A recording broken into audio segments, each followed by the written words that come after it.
Hello friends, welcome to my channel. कैसे हैं आप लोग? उम्मीद करता हूँ आप सभी अच्छे होंगे। आज हमारा तीसरा वीडियो है। आपको पता है मैं इस वीडियो में यानी जो पिछली वीडियो मैंने पढ़ाए हैं और इस वीडियो में जो है वो आपको प्रश्न बताऊंगा जो अभी तक सीटेट और टेट एग्ज़ाम में आए हुए हैं। आज हमारा तीसरा पार्ट है। अगर आप पिछले वीडियो नहीं देखे हैं तो उनका लिंक आपको डिस्क्रिप्शन में मिल जाएगा। आप उन्हें बहुत ही अच्छी तरीके से देखिएगा क्योंकि आने वाले एग्ज़ाम में ये प्रश्न आपको ज़रूर मिलेंगे। और अगर आप CDP के नोट्स लेना चाहते हैं, ठीक है, तो मेरे नंबर पर 78 49 88 0187 इस पर जो है कांटेक्ट कर सकते हैं। व्हाट्सएप नंबर है। आप जो है थ्योरी और MCQs के नोट्स ले सकते हैं, ठीक है। तो बिना समय गवाए हुए शुरू करते हैं इस वीडियो को। चैनल पर अगर आप पहली बार आए तो चैनल को क्या करेंगे, चैनल को सब्सक्राइब कर लेंगे, बेल आइकन दबा दीजिएगा जिससे कि आपको नई वीडियोज़ की नोटिफिकेशन समय से मिलती रहे। पहला प्रश्न है, बहुत ही अच्छा प्रश्न है। मानव व्यवहार व्यक्ति और वातावरण का प्रतिफल है, यह कथन किसका है? तो बताएं क्या होगा इसका जवाब। गेट्सवान, कूर्ट लेविन, थॉर्नडाइक या स्किनर। तो मानव व्यवहार व्यक्ति और वातावरण का प्रतिफल है, यह कथन है कूर्ट लेविन का, ठीक है। कूर्ट लेविन ने क्षेत्र सिद्धांत दिया था। कौन सा सिद्धांत दिया था? क्षेत्र सिद्धांत। इसको कैसे याद रखेंगे कि आप हमारे क्षेत्र में आएंगे तो कूर्ट लेविन को याद रखिएगा, कूट लेंगे, ठीक है। इस तरीके से याद रखिएगा। थॉर्नडाइक महोदय और स्किनर महोदय कहाँ के निवासी थे? ये अमेरिका के निवासी थे। थॉर्नडाइक महोदय ने प्रयास एवं त्रुटि के सिद्धांत को सिद्ध करने के लिए, कौन सिद्धांत को? प्रयास एवं त्रुटि के सिद्धांत को सिद्ध करने के लिए बिल्ली पर प्रयोग किया था, ठीक है। स्किनर ने अपने क्रिया प्रसूत अनुबंधन सिद्धांत को सिद्ध करने के लिए 1938 में चूहे पर और 1943 में कबूतर पर प्रयोग किया था, ठीक है। अगला प्रश्न है आपके लिए, मिलान निम्न में से सही नहीं है। SR थ्योरी थॉर्नडाइक ने दिया है, सही दिशा का सिद्धांत स्किनर ने दिया है, मनोलैंगिक सिद्धांत फ्रायड ने दिया है, या 20वीं शताब्दी बालक की शताब्दी है, यह कथन क्रो एंड क्रो का है। तो कौन सा कथन जो है वो सही है? सही नहीं है मतलब। तो आपका सही दिशा का जो सिद्धांत है ये स्किनर ने नहीं दिया है, ये दिए हैं आपके कौन दिए हैं भैया? ये दिए हैं वही कूट लेंगे वाले, आएंगे हमारे क्षेत्र में हम आपको कूट लेंगे, कूर्ट लेविन ने दिया है, ठीक है। और इनके सिद्धांत को क्षेत्र अधिगम सिद्धांत, लक्ष्य का सिद्धांत, अधिगम का तल्लूप सिद्धांत, प्राकृतिक दिशा का सिद्धांत, सही दिशा का सिद्धांत, सदिश का सिद्धांत, समूह गतिकी का सिद्धांत, व्यवहार गति का सिद्धांत, गत्यात्मक विकास का सिद्धांत, समूह गतिशीलता का सिद्धांत, ये सारे नाम किसके हैं? क्षेत्र अधिगम के सिद्धांत के नाम हैं। और सही दिशा का सिद्धांत जो है ये किसने दिया है? कूर्ट लेविन ने दिया हुआ है, ठीक है। और मनोलैंगिक विकास का सिद्धांत सिगमंड फ्रायड ने दिया है। 20वीं शताब्दी बालक की शताब्दी है, ये कहते हैं क्रो एंड क्रो।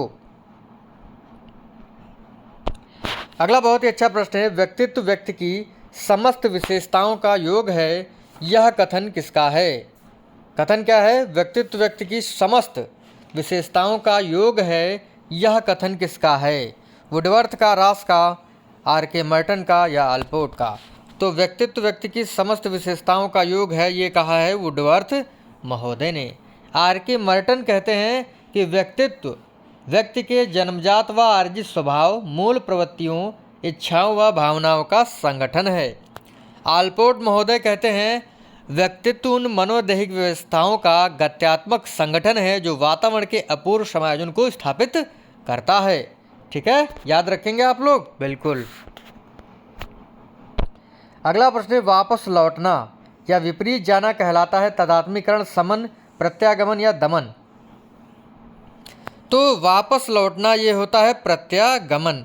तदात्मीकरण कहलाता है सामाजिक मान सम्मान प्राप्त करने की युक्ति।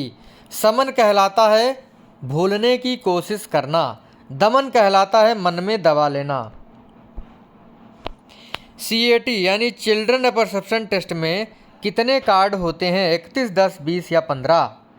तो CAT में कुल कितने कार्ड होते हैं सभी को पता होना चाहिए। बिल्कुल सही जवाब है 10 कार्ड होते हैं, ठीक है। CAT यानी चिल्ड्रन परसेप्शन टेस्ट जो है, बाल संप्रत्यय बोध परीक्षण, ये लियोपोल्ड बेलक ने 1948 में दिया था। 31 कार्ड किसमें होते हैं? TAT यानी थेमेटिक परसेप्शन टेस्ट में 31 कार्ड होते हैं। 31 कार्ड में 10 कार्ड पर महिला का चित्र, 10 कार्ड पर पुरुष का चित्र और 10 कार्ड पर महिला पुरुष दोनों के चित्र होते हैं। ठीक है, और एक आपका ब्लैंक होता है। अच्छा, मैंने देखा है कि जैसे मैं बाल विकास आपको CDP लगातार पढ़ाता रहता हूँ तो मेरे दिमाग में सारे प्रश्न जो है एकदम फ्लैश होते हैं। तो ये आपके साथ भी है। जब आप बाल विकास पढ़ना छोड़ देंगे आपको कुछ नहीं आएगा, लेकिन जैसे ही पढ़ना शुरू कर देंगे आपको आना शुरू हो जाएगा। तो प्रैक्टिस जो है आप अपनी जारी रखिए, क्योंकि आने वाले एग्ज़ाम में आप 30 में से 30 अंक ले पाएँ, क्योंकि प्रतिस्पर्धा जो है वो बहुत ही ज़्यादा है और कभी भी कुछ भी हो सकता है भैया। हो सकता है कभी टेट के नंबर जुड़ने लगे, कभी CTET के नंबर जुड़ने लगे, तो आप क्या करेंगे? आप सोचेंगे भैया हमारे 82 नंबर हैं या 90 नंबर हैं, इतने से हो जाएगा, नहीं होगा। तो आपकी अपनी तैयारी जो एकदम फुल होनी चाहिए भैया। ठीक है, अगला, संग्रहण करने की प्रवृत्ति पाई जाती है किस अवस्था में? बहुत ही आसान सा प्रश्न है।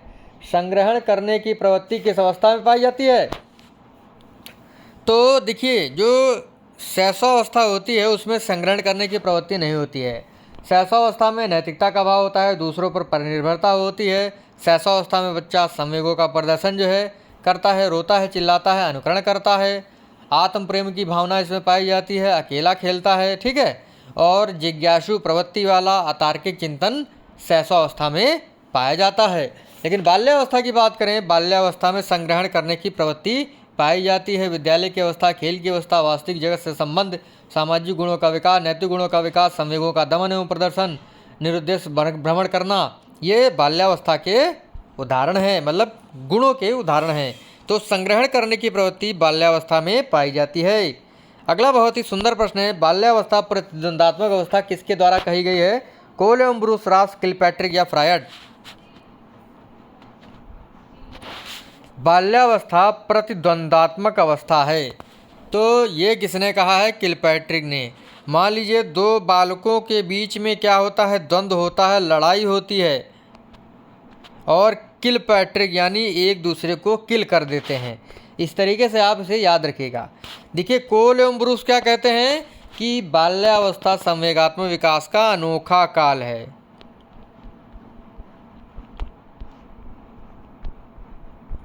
इसको कैसे याद रखेंगे? देखिए, कोल मतलब कोलगेट, कोलगेट क्या है? हमारा मंजन है, और ब्रुश, ये ब्रुश है हमारा। तो जब हम जो है ब्रुश पर कोलगेट मंजन लगा करके शुरू करते हैं, मतलब मंजन लगा करके ब्रश करते हैं, तो हमारा अनोखा काल शुरू हो जाता है। तो इस तरीके से रिलेट करके याद रखिएगा। राष्ट्र महोदय कहते हैं कि बाल्यावस्था मिथ्या परिपक्वता अवस्था है। तो मिथ्या परिपक्वता अवस्था, मीठा में रास नहीं आता है। कैसे याद रखेंगे? मिथ्या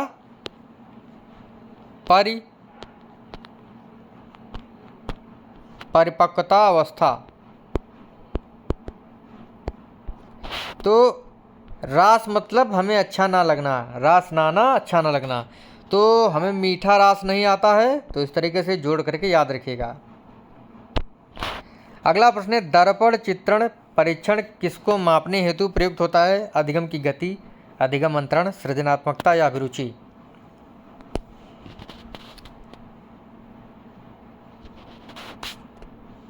तो दर्पण चित्रण परीक्षण जो है ये अधिगम अंतरण के मापने के लिए प्रयुक्त होता है। अधिगम अंतरण यानी अधिगम स्थानांतरण।